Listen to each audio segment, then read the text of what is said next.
Last 30 days is the most crucial time for the NEET preparation. और मैं आपको बताऊंगी कि लास्ट के 30 डेज में मैंने क्या किया था to boost my score. So hey everyone, this is Karan Singh, currently MBBS student at a government medical college. और लास्ट के 30 डेज हर स्टूडेंट एक पैनिक मोड में होता है। मेरे को भी वो पैनिक मोड हो रहा था कि ये सिलेबस रह रहा है, अभी ये चैप्टर भी नहीं करा, NCERT की रीडिंग इतनी बार नहीं हुई और मॉक टेस्ट में स्कोर अच्छा नहीं आ रहा, all these thing. But I will tell you what, जितना ज़्यादा आप पैनिक स्टेट में जाओगे आप उतना ज़्यादा अपना टाइम वेस्ट कर रहे हो। अभी इन लास्ट 30 डेज़ में आपका दिमाग जहाँ भी लगना चाहिए वो सिर्फ पढ़ाई होनी चाहिए। कुछ स्ट्रेस नहीं, कुछ पैनिक मोड नहीं। जब भी आपको ऐसा लगे एंजाइटी हो रही है, पैनिक हो रही है, थोड़ी देर मेडिटेशन करो, सिट विद योर फैमिली और फ्रेंड्स, और अपनी एंजाइटी मत होने दो। सिर्फ और सिर्फ पढ़ाई पर फोकस करना है इन लास्ट 30 डेज़। दूसरा, आपको अपना टाइम टेबल फिक्स कर देना है। अब मैं क्या करती थी, मैं 2 से 5 अपने आप को उस दिमाग में ले आती थी, अपनी बॉडी को उस टाइम पर ले आती थी कि 2 से 5 मेरी बॉडी को, मेरे दिमाग को सबसे ज़्यादा एक्टिव रहना है, सबसे ज़्यादा कंसंट्रेट रहना है। मेरे को 2 से 5 बिल्कुल नींद नहीं आनी देनी है। मैं उस टाइम पर उससे पहले कुछ खाती नहीं थी। मैंने अपना 30 डेज़ में अपनी बॉडी को इस तरह ट्रेन कर लेना था कि अगर मेरा दिमाग कभी पूरे दिन में सबसे ज़्यादा एक्टिव होगा, सबसे ज़्यादा कंसंट्रेट होगा, तो वो 2 से 5 वाला टाइम है जिस टाइम मेरे को नीट का पेपर अटेम्प्ट करना है। और ये कैसे होना था, क्योंकि मैं हर रोज़ 2 से 5 वाले टाइम पर क्वेश्चन प्रैक्टिस करती थी, वरना मॉक टेस्ट सॉल्व करती थी। ठीक है, अब मॉक टेस्ट सॉल्व करने की शुरुआत आपको कहाँ से करनी है? प्रीवियस ईयर क्वेश्चन पेपर से। ऑल्दो मैं एक कोचिंग स्टूडेंट थी, बट मेरे पास जो प्रीवियस ईयर क्वेश्चंस थे वो चैप्टर वाइज गिवन थे, बट मेरे को करने थे पूरा प्रीवियस ईयर क्वेश्चन सॉल्व। तो अब क्या करना है आपको, हर 2-3 दिन में एक पेपर सॉल्व करना है। ठीक है, आप लास्ट के 10 ईयर्स तो बिल्कुल सॉल्व करने ही हैं, और मैक्सिमम हो पाए तो लास्ट के 20 ईयर्स पेपर सॉल्व करने हैं। हर 2-3 दिन में आपको पेपर सॉल्व करने हैं। जब आप प्रीवियस ईयर क्वेश्चंस कर लो तो आप मॉक टेस्ट स्कोर करो। मैं यूज़ करती थी ओसवाल की बुक्स। ठीक है, ओसवाल की बुक्स थी मेरे पास, जो लास्ट के 20 ईयर्स पेपर्स थे। और इसकी बेस्ट पार्ट है कि इसमें OMR शीट गिवन है। तो हमें लास्ट के 30 डेज़ में अपने आप को इस तरह ट्रेन करना है कि हम उस 3 घंटे में OMR शीट भी भर पाए। तो मैं OMR शीट भी भरकर प्रैक्टिस करती थी और क्वेश्चन पेपर भी प्रैक्टिस हो जाता था।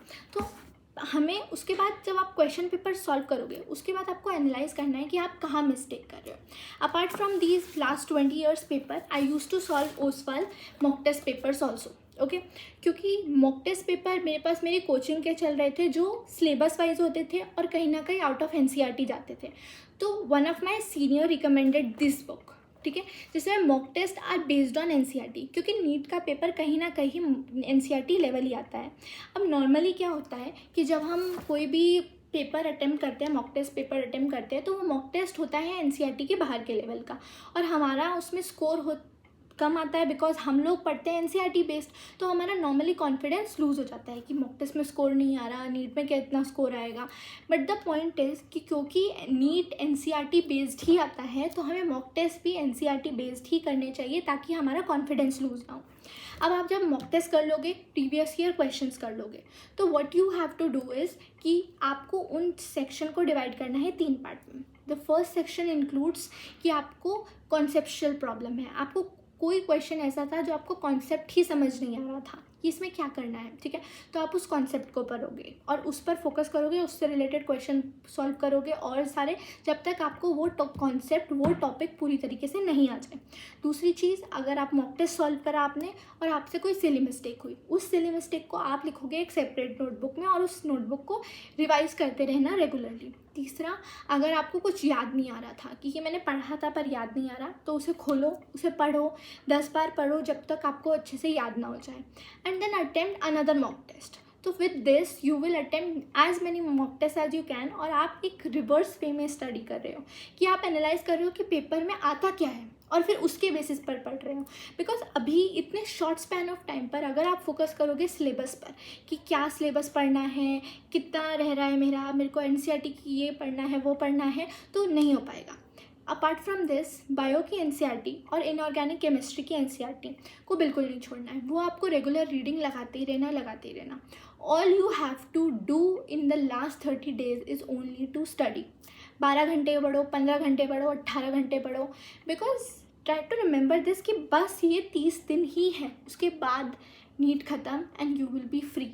उसके बाद ऐसा लगता है जब हम नीट देकर आते हैं ना, तो ऐसा लगता है अब क्या करें, बिकॉज हमें वो पढ़ने वाली आदत हो जाती है. But just remember with this mind set कि अब बस 30 दिन पढ़ना है and then we are free, totally free. तो इस माइंड सेट की तरह पूरा दिल जान लगाकर अच्छे से पढ़ो. Also if you buy all these Oswaal के मॉक टेस्ट एंड ओसवाल की previous year questions, so you get discount, extra 10% discount using my coupon code Kanan10. So thanks for watching and best of luck. अच्छे से preparation करो. Last 30 days is very crucial for your NEET preparation. And if you have any query, any doubt, please drop in the comments. Thank you for watching.